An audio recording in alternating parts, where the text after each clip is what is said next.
Wonderful. Annelise Neilsen joins us now from the United States. So much to discuss about what is taking place there.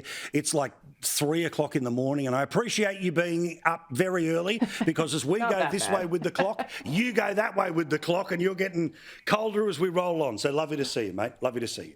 All right. Now, something that might be of interest to Australian viewers is to actually start to look forward about a week to when the Prime Minister is going to be in Washington. Now, my view is anyone who is expecting a Zelensky-style dressing down with, his arms being torn off and being yelled at, it ain't going to happen, all right? My view is that the Prime Minister knows how to walk in and suck up.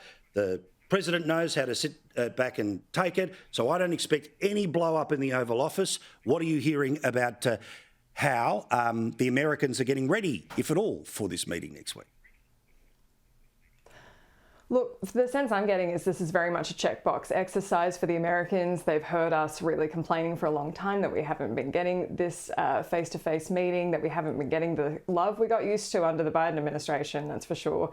And I think there was the initial hesitation from the Albanese side early on because of that blow-up. You don't know with Donald Trump. It doesn't seem like that's on the cards at all.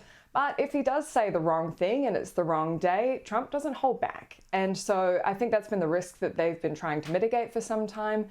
I think they're coming in pretty good, having the AUKUS review come out as a pretty non-consequential moment in that agreement. But I think the important thing for Albanese is that he comes in and he is deferential, that he does acknowledge that AUKUS started under the Trump administration, all those negotiations, and it was signed, it was put into action by the Biden admin, but it doesn't mean it wasn't originally born under Trump. I hope he's quite acknowledging of just what he's achieved in the Middle East, because that was what we all wanted. So he should be very happy that they've got this agreement. And so I think it is a very quick trip.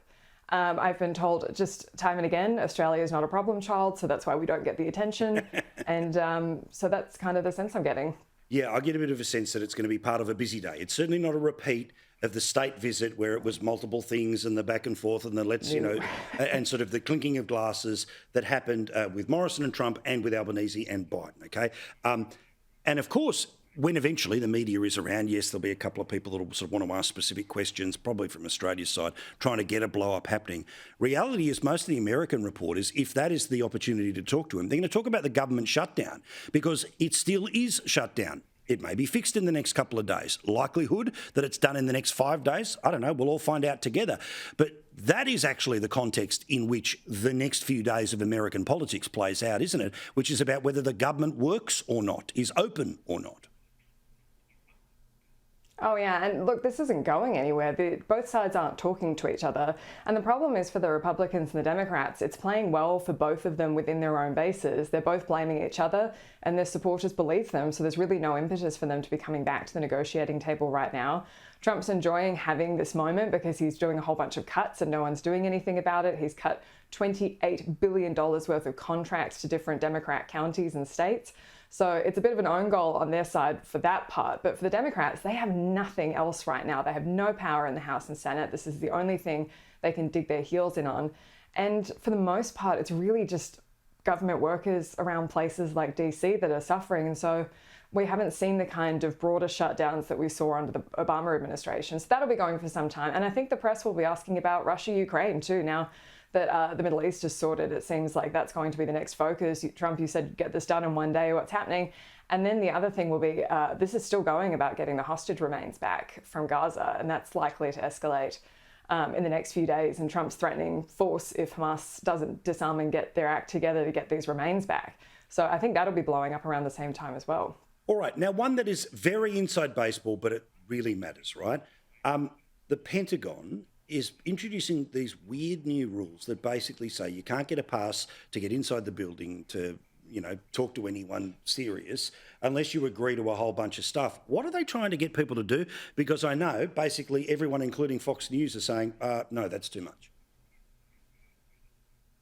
Yeah, and Secretary of War, now called the Department of War, Pete Hegseth, when he came in, when he came in, he really crack down on this initially by taking away just physical space from outlets that he saw as being anti-American.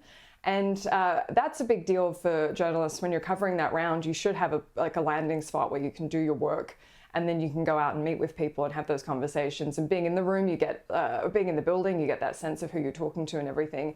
And so he'd already done that crackdown, and everyone kind of just grinned and bared it.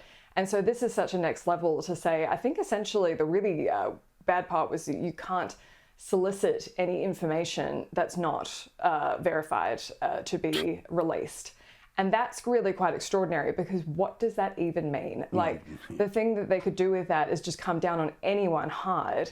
And also, I think it was just very unclear about what the retribution would be if you breach that. And that's really a scary thing for someone to be signing up for in a defense space. And look, Americans have the right to know, the world has the right to know what the policy decisions are that are being made there, and the billions of dollars of taxpayer money that's spent.